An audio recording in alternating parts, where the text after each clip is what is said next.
साबुदाणा कोणताही क्वालिटीचा असू देत, खिचडी अगदी अशीच मौसूद आणि मोकळी मोकळी होणार याची 100% खात्री जर तुम्ही इथे सांगितलेल्या टिप्स वापरल्या तर कसं आहे, महाशिवरात्री असो किंवा आषाढी एकादशीला अख्खं घरदार उपवास करतं. मग कुणी मनापासून करतं, तर कुणी त्याने उपवास केला म्हणून करतं, तर कुणी मज्जा म्हणून करतं, पण सगळं घर उपवास करतं. हे मात्र खरं आहे. मग काय खिचडीचा बेत होतो. म्हणून मी 2 ते 3 लोकांसाठी मौसूद मोकळी साबुदाण्याची परफेक्ट खिचडी कशी करायची ते बघणार आहोत. साबुदाणा करताना कधी चिकट होतो तर कधी वातड होतो, तर असं होऊ नये म्हणून मी सर्व टिप्स सहित रेसिपी सांगितली आहे. अशा सगळ्या बारीक गोष्टी मी शेअर केल्या आहेत, त्यामुळे हा व्हिडिओ शेवटपर्यंत बघत रहा आणि Suchita's kitchen and lifestyle YouTube चॅनलला सबस्क्राईब करून शेजारी बेल आयकॉन प्रेस करा, म्हणजे तुम्हाला सर्व प्रमाणबद्ध रेसिपी बघता येतील. चला तर मग रेसिपीला सुरुवात करूया. आता सगळ्यात पहिल्यांदा इथं मी वजनी आणि वाटी दोन्ही प्रमाण दिलं आहे. यानंतर 2 स्लाइड येतील, त्यात मी वजनी आणि वाटी दोन्ही प्रमाण दिले आहे. तर तुम्ही स्क्रीनशॉट काढा किंवा पॉज करून लिहून घ्या.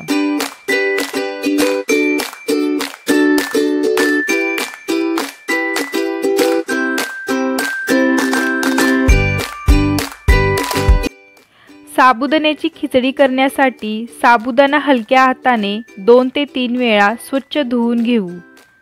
तर साबुदाणा 2-3 वेळा स्वच्छ धुवून घेतलाय.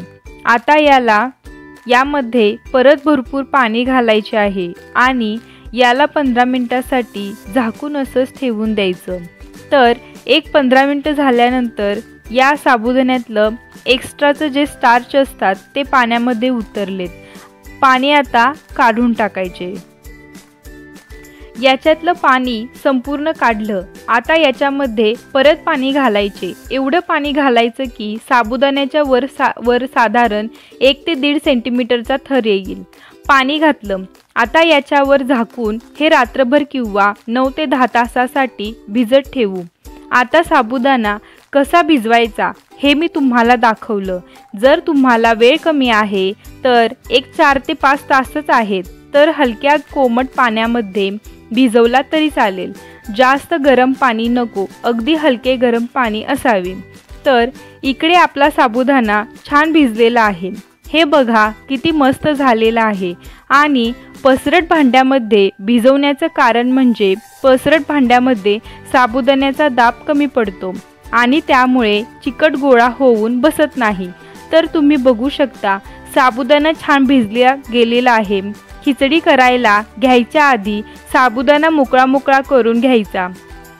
इथे मी शेंगदाणे चांगले खरपूस भाजून त्याची साल काढून घेतली आहे. सगळी साल काढली नाही, अर्धवट काढलेत. अर्धवट तसेच ठेवलेत. तुम्ही सगळ्या शेंगदाण्याची साल काढू शकता.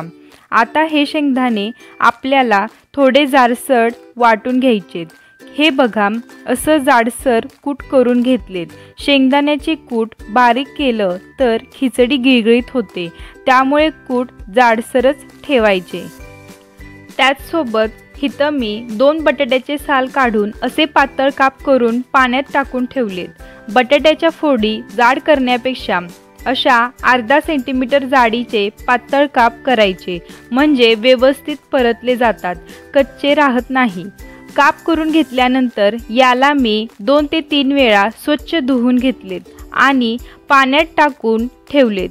2 ते 3 वेळा धुतल्यामुळे याच्यातले स्टार्च निघून जातात आणि बटाट्यातला चिकटपणा निघून जातो आणि कढईमध्ये परतताना तो चिकटत नाही. तर याला पाण्यात टाकून ठेवू, म्हणजे काळे पडणार नाहीत. त्याचसोबत इथं मी 2 मिरच्या कापून घेतलेत आणि तुम्हाला जर जास्त तिखट हवं असेल तर तुम्ही मिरच्या वाढवू शकता.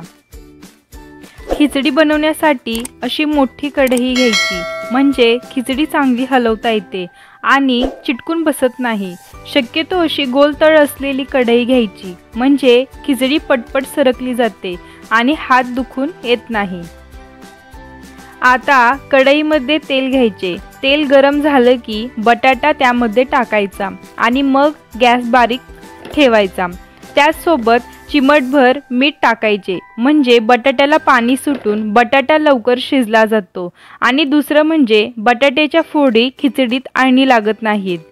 आता 2 ते 3 मिनिटांसाठी बटाटा झाकून ठेवायचा, म्हणजे बटाट्याला पाणी सुटून बटाटा शिजला जातो। तुम्ही बघू शकता 2 ते 3 मिनिटांनी याला पाणी सुटले आहे। आता झाकण काढून हलवून घ्यायचे।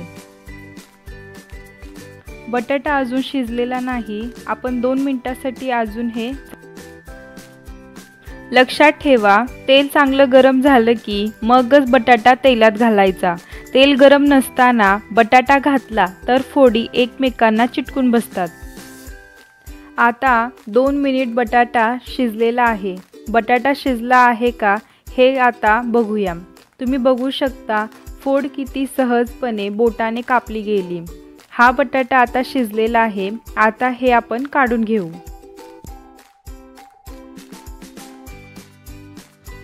कढईमध्ये 2 टेबलस्पून तेल घ्यायचे। गॅस हा मध्यम ठेवायचा आणि यामध्ये कापून घेतलेले मिरचीच्या फोडी टाकायच्या आणि छान तेलामध्ये परतायच्या। तेलामध्ये परतल्या की मग भिजवलेला शाबू टाकायचा आणि हलवत राहायचे। नंतर शिजवलेला बटाटा यामध्ये टाकायचा। शाबू कढईला चिटकाय लागला की मग त्यात शेंगदाण्याचे कूट टाकायचे आणि हे सर्व मध्यम गॅसवर हलवायचे। नंतर यामध्ये अर्धा टीस्पून मीठ टाकायचे। पुन्हा हे 5 मिनिट हलवत राहायचे।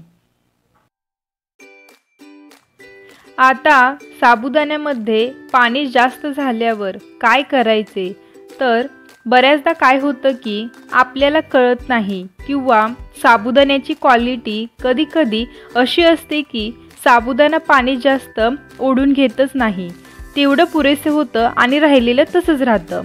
तर खरं तर त्यावेळी खिचडी एवढी परफेक्ट होत नाही, पण तरीसुद्धा बऱ्यापैकी नीट करण्यासाठी काय करू शकतो आपण, तर पाणी जास्त झालं की भिजलेला साबुदाणा असतो तो पहिल्यांदा भाजी धुवायची जी जाळी असते ना त्याच्यावर ठेवायचे, म्हणजे पाणी निथळून खाली जाईल।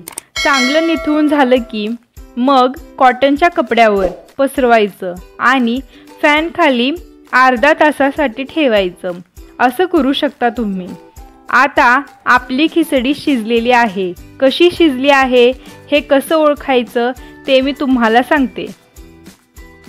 जेव्हा शाबू पांढरा दिसायचा बंद होतो आणि असा काचेसारखा ट्रान्सपरंट दिसतो तेव्हा शाबू चांगला शिजला जातो।